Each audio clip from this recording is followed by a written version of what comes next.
If you're armed and at the Glenmont Metro, please shoot me. Make it a headshot. Shoot me in the temple, aiming slightly downwards. I need the bullet to travel the shortest possible distance through my brain before it hits my hippocampus. If I'm lucky, the sensation of the gunshot ripping through my skull will only last a few decades. As awful as this sounds, you'll be doing me an enormous favor. Death by a headshot as soon as possible is vastly better than the alternative. My ordeal started over 10,000 years ago, at 10:15 this morning. I earn extra money by participating in drug trials. I'm a so-called healthy subject who takes experimental drugs to help assess side effects. Once it was a kidney drug. A few times it's been something for blood pressure or cholesterol. This morning they told me the drug I took was a psychoactive substance intended to accelerate brain function. None of the drugs I had tested so far have ever done anything for me in the recreational sense. In other words, none of the drugs I've tested have given me a killer buzz or mellowed me out or anything. Maybe I've always ended up the placebo group, but nothing I've tested had affected me at all. Today's drug was different. This shit worked. They gave me a pill at 10:15 and told me to hang out in the waiting room until they called me back for some tests. Only about 30 minutes, the research assistant told me. I flopped onto the waiting room couch and read a few articles from a copy of Psychology Today that was sitting on the coffee table. They hadn't called me back when I finished the Psychology Today, so I picked up a US News and read it cover to cover. Then I read an old Scientific American. What was taking them so damn long? I sluggishly turned my head to look at the wall clock. It was only 10:23 a.m. I had read all 3 magazines in 8 minutes. I remember thinking this was going to be a long day. I was right. The waiting room had a little bookshelf with some used hardcovers on it. When I stood up to walk to the bookshelf, it felt like my legs barely worked. It's not that they were weak. They were just slow. It took a full minute just to stand up off the couch, and another minute to take 2 steps to the bookcase. I scanned the old books on the shelf and picked out a copy of Moby Dick. My arms had the same problems as my legs. Just reaching 1 foot in front of me to grab the book took a long time. I actually got bored just waiting for my hand to reach the spine of the book. I slogged back to the couch and collapsed onto it in a slow-motion fall that reminded me of the low-gravity hops of astronauts on the moon. I opened Moby Dick, slowly, and began reading. I started with Call Me Ishmael and got as far as Ahab throwing his pipe into the sea, which was all the way to friggin' chapter 30, before they called me back. "How are you feeling?" the research assistant asked me. "I feel slow," I said. "Actually, it's the other way around. Everything seems slow because you're so fast. But my legs, my arms, they're moving in slow motion. Your body seems like it's moving slowly because your brain is fast. Your brain is running 10 or 20 times faster than normal. You are thinking and perceiving reality at an accelerated pace. But your body is still constrained by the laws of biomechanics. Frankly, you're moving much faster than a normal person." She pantomimed a jogging motion. "But your brain is running so much faster right now that even your fast walk seems very slow to you." I thought about my slow-motion flop onto the waiting room couch. Even if my muscles had slowed down, my body would still react to gravity the same way. But in the waiting room, I even fell in slow motion. Slow muscles couldn't explain why gravity seemed weaker. My brain was going at warp 10. That's how I managed to read 3 magazines and the first 30 chapters of Moby Dick in 15 minutes. They ran a series of tests on me. The physical tests were fun. They made me juggle 3 balls, then 4, then 6. I had no problem keeping 6 balls in the air because they seemed to be moving so slowly. It was boring, frankly, waiting for each ball to move through its arc so I could catch it with my slow-motion hands and toss it back into the air. They threw Cheerios in the air and I caught them with chopsticks. They dropped a handful of coins and I counted the total value before they hit the ground. The cognitive tests were less fun, but very illuminating. Finish a 50-word word search, 3 seconds. Solve an intricate maze drawn onto a poster-sized paper, 2 seconds. View a slideshow projected at 10 images per second and answer detailed questions about what I saw, 95% correct.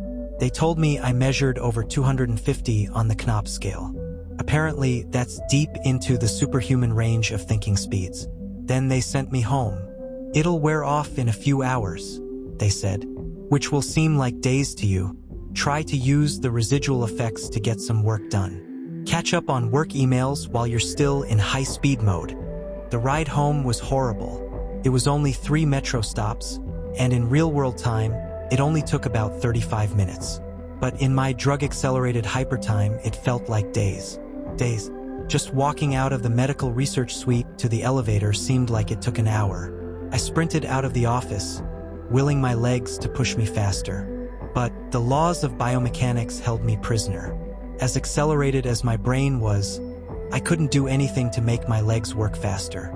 The huge disconnect between my body and mind made it extremely difficult to judge how and when to slow down, turn, or rotate my body. I had basically turned into giant, slow-motion spaz. I misjudged my speed and rammed into the wall by the elevator button at a pretty good speed. Even though I could see the wall coming at me, I couldn't make my finger, outstretched to hit the elevator button, move away fast enough, and I jammed it against the wall. Hard. The pain was intense.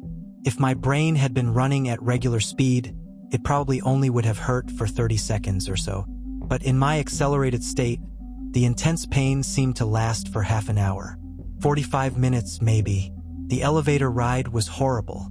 It felt like I spent 4 or 5 hours just descending 7 floors, with nothing to look at but the interior of the elevator car. I sprinted to the metro station. I have to admit, this part was almost fun. Even though my body moved at what seemed to me super slow speed, I could still carefully choose how and where to place my feet, swing my arms, and turn my torso. It only took a block or two to getting used to having a brain that ran 24 times faster than my body. Then I basically sprint danced the rest of the way, twisting and juking between people on the sidewalk and dodging moving cars with inches, aka minutes, of clearance. I spent an hour in my time frame descending into the subway and running to the platform. Endless tedium waiting the 6 minutes for the Red Line train to arrive. Although there was more to look at on the metro platform than inside the elevator, it was still intensely boring. I should have stolen that copy of Moby Dick. The Red Line train roared into the station in slow motion. The normally high-pitched squeal of its brakes was frequency shifted by my high-speed mind to a long, low tone, like a monotone tuba solo. It wasn't just the squealing subway train that was 3 octaves lower than normal. All sound was slowed to the point of near inaudibility. Voices were gone, shifted below the threshold frequency of my hearing. I did manage to hear a screaming baby on my subway car. Her shrieks slowed to sound like whale songs. Sharp sounds like a car horns and trucks bouncing over potholes were low, muddied roars like distant thunder. Back at the research offices, I could still hear and communicate with the research staff. But now verbal communication with anyone would be impossible. The effects of the drug were still intensifying. I spent what seemed like days on that fucking Red Line train. Days. Listening to the whale song of the screaming baby and the tuba solo of the brakes. Where ordinary voices were frequency shifted out of my audio range, smells didn't seem to be affected. I never became nose blind to the body odor, the stench of the train's brakes, and melange of farts and other smells wafting through the metro car. I finally got back to my apartment. Sprinting through my open door and into the front hall at full speed was like a slow, relaxing drift down a lazy river. I was relieved to be home. At least I had stuff I could do there. I picked up the book I was reading, 100 Years of Solitude, and finished it. Despite turning the pages so quickly that I tore many of them, it seemed like most of the time I spent finishing the book was spent on page turning and not actually reading. 3 minutes had passed since I got home. I tried surfing the internet. My God, it takes a long time for computers to boot these days. But it was too frustratingly slow. Hours, seemingly, to load each new page, and a fraction of a second to read it. 100 articles in my news feed read, and just 3 more minutes done. I dipped into my pile of yet-to-be-read books and finished 2 more. 4 more minutes had passed. I decided to try to sleep off the remaining effects of the drug. Unfortunately, whatever part of my mind is responsible for perception, the part that's been accelerated to hyperspeeds by the drug, isn't the same as the part that governs sleep. Despite being awake for what I perceived as days, my physical brain still thought it was 1:25 p.m. It was not ready for sleep. Nevertheless, I tried to sleep. I walked to my bedroom, a slow 45-minute drift through my apartment, and flung myself into bed, lazily falling like a feather onto the mattress. I closed my eyes and lay there for hours and hours, 10 minutes of reality time, before giving up. Sleep would not come. I was facing what was going to feel like days, or maybe even weeks of being trapped in a slow-motion prison. So I took an Ambien. The sensation of the pill and the splash of water I used to swallow it sliding my throat was sickening. A lump that blocked my breathing, moving like a slug down my esophagus. I read a book. 10 minutes had passed. I read another. 18 minutes since I took the Ambien. I threw the book across the room in disgust at my situation. The book slowly pirouetted and spun through the air, like a leaf blowing in a breeze. It hit the wall with a long, faint rumble, the only sound I had had for what seemed like hours, then drifted to the floor like a flip-flop sinking in a swimming pool. The force of gravity hadn't changed since I took the pill. The laws of physics were the same. It was just my perception of time that had gone wackadoo. This meant I could use the speed things seemed to fall as a way of judging the effects of the drug. Based on how long it took the book to drift to the floor, I estimated the effects of the drug were still intensifying. I read a magazine. I turned on the television. I clearly saw each frame of video like I was watching a slideshow. Frustrated, I turned the television off. I read some more. The first 2 books of Churchill's A History of the English-Speaking Peoples. Not exactly a light read. Frankly, I hated it. But given the hours of tedium it would take to go get another book off my bookshelf, just sitting on the couch and reading Churchill was better. Or at least less worse. It had now been 35 minutes since I took the Ambien. I lay down on the couch and closed my eyes. Time passed. I inhaled an hours-long process. Time passed. I exhaled for more hours. Sleep would not come. I needed a new plan. I decided to go back to the offices where they gave me the drug. Maybe they would have something that could counteract its effects, or at least something to knock me out until it wore off. I exited my apartment as fast as possible, taking hours in my time frame to do so. I didn't even bother locking the door. It would have taken too long. Down the stairs, it's faster than the elevator if you run. Through the lobby, out the front door, and onto the street. These few things felt like a long day at the office. Sprinting down the street, dancing and weaving between pedestrians with, what must have looked to them, superhuman dexterity. Down the first flight of stairs at the metro, across the landing, another hour, then on to the second flight of stairs. That's when the Ambien hit me. The Ambien didn't make me sleepy. Not at all. Instead, it must have had a severe cross-reaction with the experimental drug I took this morning. I was bounding down the second flight of stairs, moving in slow motion, but still making perceptible progress. Then, wham, everything stopped. The dull roar of the street and metro noise ceased, replaced by the most perfect silence I've ever experienced. My downwards motion seemed to completely freeze. Before the Ambien kicked in, my perception of time was maybe a few hundred times slower than real time. After the Ambien took effect, time moved thousands of times slower. Every second seemed like days to me. Even just moving my eyes to focus on a new point was like an impossibly slow scroll across my visual field. Over the course of the afternoon, I learned how to walk, run, and jump when my mind ran hundreds of times faster than my body. But with another 4 or 5 orders of magnitude of slowdown caused by the Ambien body control was almost impossible. I fell on the stairs.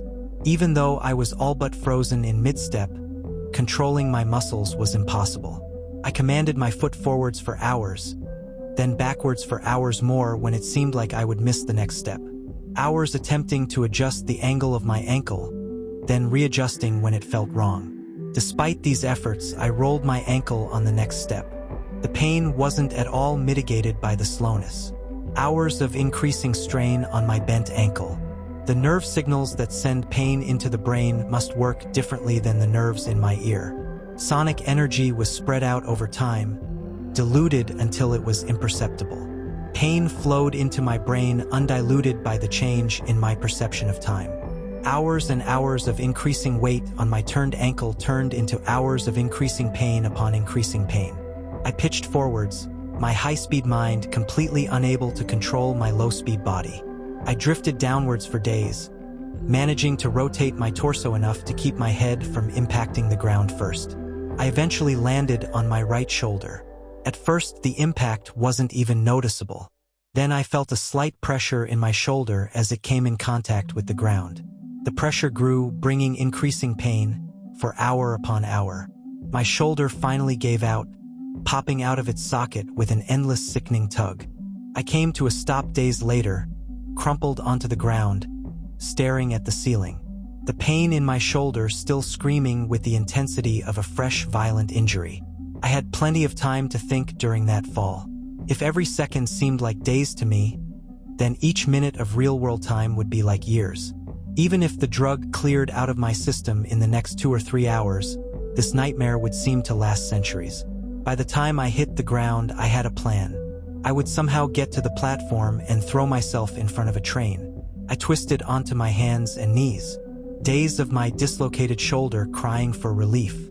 I misjudged my rotation and rolled onto my back. I tried again, collapsing onto my face as I tried to figure out how to control a body that moved slower than grass grew. Weeks of effort were finally rewarded with success. I stabilized on my hands and knees. If just getting on all fours was this difficult, I figured that walking or running was completely out of the question. So I crawled. I crawled through the metro tunnel. The dumb looks on the faces in the crowd lingered on me for weeks. I crawled under the turnstile and onto the escalator. The escalator spilled the rush hour crowd onto the platform at the same speed a glacier spills ice into the sea. I looked out over the crowded platform during my interminable downward ride. The train status sign said the next train wouldn't arrive for 20 minutes. 20 minutes was like a year to me. I'd have to spend a year on the metro platform waiting to die. I crawled off the escalator, enduring days of stupid expressions on the commuters' faces. I crawled a few feet to a concrete bench and curled up next to it, trying to find a position to lessen the pain in my shoulder. Then my problem with time got worse, impossibly worse. The massive slowdown on the stairs was just the beginning of the interaction between the experimental drug and the Ambien. It fully hit me while I was curled up by the bench. I blinked. Years of darkness followed. Sound was already gone, and with my blink, sight was gone as well. All that existed was the pain from my fall. My hyper-accelerated mind wasted no time compensating for the lack of sensory input.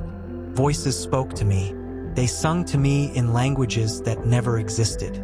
Patterns and faces and colors came and went in my mind's eye. I recalled my whole life and imagined living another. I forgot English. I settled into a profound despair. I spoke to God. I became God. I imagined a new universe and brought it to life with my thoughts. Then I did it all again and again. My eyes opened with geologic slowness. A faint glow. Weeks. A slit of light. Weeks. A narrow view of the metro platform, ankles of the commuters near me, and an advertisement on the opposite wall. I extracted my phone from my pocket. Project that spanned decades. How can I even explain the boredom? The pain in my shoulder is nothing compared to the boredom. Every thought I can think, I have thought hundreds of times already. The view of ankles and advertisements never changes. Never. The boredom is so intense it's tangible, like a solid object of metal and stone wedged into my skull. Inescapable. What are my options? If I crawl and fall onto the tracks without an oncoming train to crush me, I won't die. I'll experience even more pain from the 4-foot fall, but I'll most likely be rescued by some do-gooder on the platform and unable to act when the train finally does arrive. My suffering in that scenario will be endless. So I wait for the train, so I can throw myself under it. When it finally hits me, I will experience the pain of being ripped to pieces for centuries until finally, the light of life leaves my brain and my experience ends. I've lived hundreds of lifespans at the foot of this bench. I am far older in spirit than any human who has ever lived. Most of my life experience has been a snapshot of pain huddled on the floor of a subway platform, with an unchanging view of ankles and advertisements. This post is my plan B, my Hail Mary, my long shot. I've spent lifetimes typing and posting this message in the hope that someone will read it and become convinced that my suffering must end. Someone on this platform right now. Someone who will find the man curled under the bench, the man who crawled down the escalator, and kill him as swiftly as possible. A bullet to the temple. If you're armed and at the Glenmont Metro, please shoot me.